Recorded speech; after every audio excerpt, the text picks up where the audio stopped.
There's a reason rosters are invariably one of the most important aspects of a fighting game. Knowing the characters is half the fun, and that's doubly true of wrestling games. I mean, characters are what wrestling's all about, and this game is all about characters. Or, more specifically, legends. This is Legends of Wrestling 2.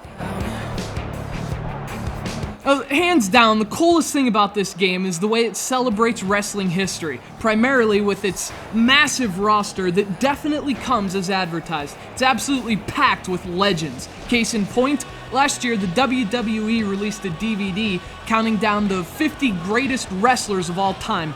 18 of them are playable in Legends of Wrestling 2. Alright, so maybe I guess that percentage isn't all that impressive. I mean, I don't do math, but that's like, what is that? It's like 36%. But the thing is, it's the biggest 36% of all time. We have the likes of Bret the Hitman Hart, Superfly Jimmy Snuka, Rowdy Roddy Piper, Killer Kowalski, and Superstar Billy Graham. You really have nothing to complain about, regardless of percentages. Percentages don't win you heavyweight championships. So Legends of Wrestling 2 definitely gets the wrestlers right, and it's not just about their sheer numbers either. The character models are good, but what's really impressive are their outfits. Each wrestler has a selection of classic gear, in fact, and most of it should be instantly recognizable to keen marks.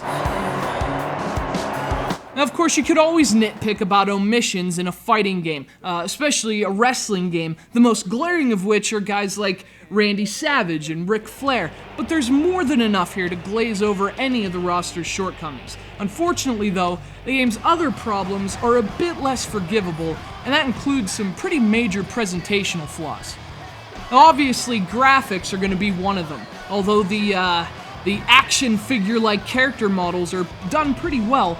The rest of the game really lags behind. The arenas, the crowds, the colors, the effects, it's all just really bland. That makes the game look bland in turn. There are also some frame rate issues, particularly with this PS2 version, and that can be as annoying as an easily distracted referee. Come on, I had the 3 count! Now, another presentational problem, at least for me, is the way the game mixes eras. Legends of Wrestling 2 may have a classic roster, but it drops those wrestlers into a time machine and takes them into the Attitude Era. There's lots of blood, lots of really generic late 90s hard rock in a game with Andre the Giant and the Iron Sheik. The presentation just doesn't match the content, doesn't make any sense.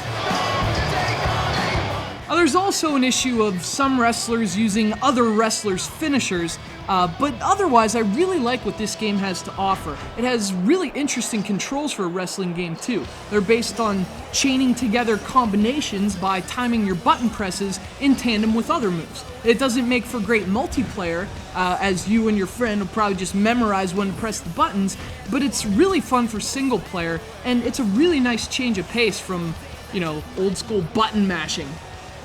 In fact, I gotta tell you, the only thing that really bugs me about this game is Scott Steiner. Like, Big Papa Sucks.